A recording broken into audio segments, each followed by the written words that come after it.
Is that just a lifelong thing with Brisco and Bruce? It feels like those guys have gotten each other in a lot of trouble over the years. They've done it. They're like two little kids. I mean, they're absolutely like two little kids. I've never seen anything like those two. There was a story when Scott Armstrong first came in the WWE and he's out in the ring, and they used to mess with the guys in the headset. The headset was supposed to be to communicate. It was a rib, is what it was.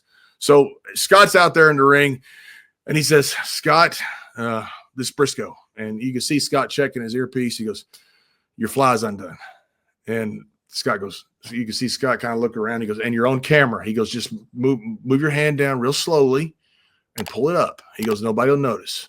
So Scott puts his hand down. He's like, got his head down there. And Brisco goes, "You dumbass, you believe me?" Oh my God. And he's out there in front of a live crowd on TV.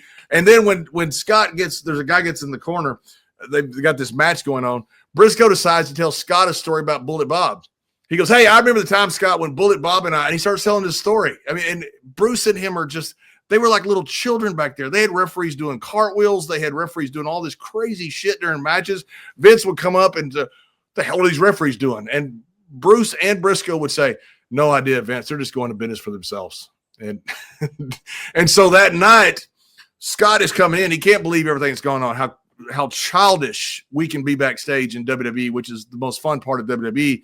And Bruce was sitting on a couch, and he was pretty inebriated, and he sees Jerry walk in, and he starts making all these Native American sounds, Indian jokes, native jokes, all these kind of things. Brisco doesn't say a word. He checks in, turns around, drops his bags, and takes a running crossbody on Bruce on the couch, and the whole couch, and Bruce and everything fall over in the lobby. And Scott Armstrong's like, "This is the greatest place I've ever gone to." Yeah, no doubt. I mean, my gosh, they were children. You have no idea how childish they could be. They were so fun to be around, but they were always trying to play jokes on each other and playing jokes on everybody else. And it didn't matter what time of day, what time of night. I mean, they famously set off the fire alarm in Seattle because they were smizzing so much in their room. These guys were nuts. They were children, and they were executives of the WWE at the time. Having fun. And sometimes late at night, allegedly, is this right? I've heard a story that once Bruce and Brisco went looking for Kurt Angle late at night. That can't be real. Yeah, 100%. The guy, I hate when people say Kurt Angle was good. He wasn't good. There was 8 billion people on the planet, and he was the best. That's freaking alien. I mean, that guy was different level. You talk about national champions, then you talk about gold medalists. It's a different level. So I hear this banging in the hall. It's about 2:00 in the morning. And I open up the door, and it's Bruce and Jerry, and they're going down, and they got their workout gear on, and they got amateur headgear that they had brought. They've got their amateur, and I look at them, "What are you doing?" They go, "We're going to find Kurt Angle. We're going to stretch him." I said, "Guys, that's a really bad idea. That's probably the worst idea you've ever come up with." They go, "No, we're going to find him." And so they start coming toward me, so I locked the door and deadbolted. Well, sure enough, they found him that night, and it did work out well. Hey, so listen, you've known Bruce for a long time, not just in the WWE, but in your real life. As I understand it, Bruce even attended your wedding, right? Bruce did. He was a groomsman at my wedding. And when I had a retirement party, Bruce went with me to Bermuda for my retirement party. So, yeah, Bruce and I have been good friends a long time. Good friends inside and outside of the ring. And is there a chance that maybe we have an embarrassing story or two about you guys when he came to your wedding? Well, the commonality, this is the first story, when I'm on my retirement party, we fly to Bermuda, and Bruce and Tom Prichard have two things in common. One thing in common, they're the worst drivers in the history of automobile. They simply, as smart as Bruce and Tom are, they cannot drive a motor vehicle of any kind. So we were in Bermuda, and we're going to go rent scooters. It's the only way to get around the island without having to pay for overpriced taxis that don't show up on time, and you have to wait forever. So we're going to go get scooters. So the guy told us, he goes, "Hey, it's $82 a day. That's all it is. I've never failed a test, but you got to take a safety test first. All you got to do is drive in a circle, come back. The guy gives you the scooter. He just wants his money. He don't care what happens to you. You can die on that scooter. It doesn't matter. Give you the same spill. It's safe as it can be. You're driving on the wrong side of the road. You've got drunk tourists. It's not safe, but they're going to tell you it's safe. They want their $82. Bruce gets on this scooter, and he drives right into a bush, straight into a bush. Straight into a bush. I mean, he didn't turn. He drove straight into a bush, and he's like stuck in this bush now. And he's like trying to get out. He's like, ha, ha, ha, just like laughing, trying to get out of the scooter. And the guy's looking at him like, he did it on purpose. That's not really funny. He could have tore up my scooter. So Bruce gets it out and doesn't problem. Then he turns and he drives right into a church wall. Oh my He runs right into the wall. He hits the freaking wall and almost knocks him over the scooter. Screws up the whole front end of the scooter. The guy comes down and he goes, I've never failed anybody on the scooter test. I'm giving it to people that were too old to drive a car. And he goes, I can't give you this scooter. You can't function with the scooter. And Bruce goes, well, I'm just having a bad day. The guy goes, you're not having a bad day. I'm not giving you a scooter. So now we got both of our wives there who've got their scooters, who easily passed their tests. I, of course, passed my test. Bruce now is stuck without a ride. So the guy says, well, what do I do? And Bruce, the guy tells Bruce, he goes, you're going to have to ride with him. Talk about me. Now, Bruce at the time is 300 pounds. I'm 300 pounds. It was hot as balls in Bermuda on that day.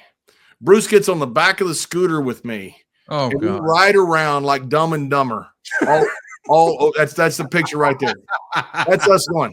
That's how we rode around for about 3 or 4 days in Bermuda. Wow. And we would go, and you got to understand, those scooters are cheap as they can be. All they want to do is, get people's rent money. And, because if they wreck them, they don't care because they're cheap. We'd be going up a hill in Bermuda because it's a volcanic island. We'd be going 1 or 2 miles an hour. I mean, literally, I could barely keep the scooter up because we were going so slow. There'd be a line of cars behind us honking. And Bruce thought it was the funniest thing ever. But when you go downhill, we got all the weight. And I'm thinking, if we die, I don't care because I'm sick of Bruce being on my scooter. So I would let that thing go as fast as it can down the hill. And Bruce was screaming at me, stop it, you're going to kill us, you're going to kill us. We got through town and Bruce put his arms around me. We're sweating all over each other. He put his head on my shoulder. God almighty. People look at like, who are the 2 fat guys on the scooter? Literally, people just stare at us like all week long. People are trying to spot us because we were like the Loch Ness monster that everybody didn't think existed in Bermuda that weekend. When you were in Bermuda, did Bruce want to work on his tan? Because Bruce has been to my beach house before, and he brought something that Sable would have been embarrassed to wear in 1998 to tan in. And he said, is this okay for me to wear? And I'm like, in your room? And he's like, no, outside by the pool. I go, no, man, there's kids around here. You can't wear. Tell me about Bruce tanning. I'm sure you have a Bruce tanning story.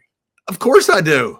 Yeah. And that shit that he would wear. I mean, God almighty, man. You think you're Daniel Craig in your prime? I mean, yeah. It was like, I'm going to wear a Speedo. Who wears this fucking Speedo?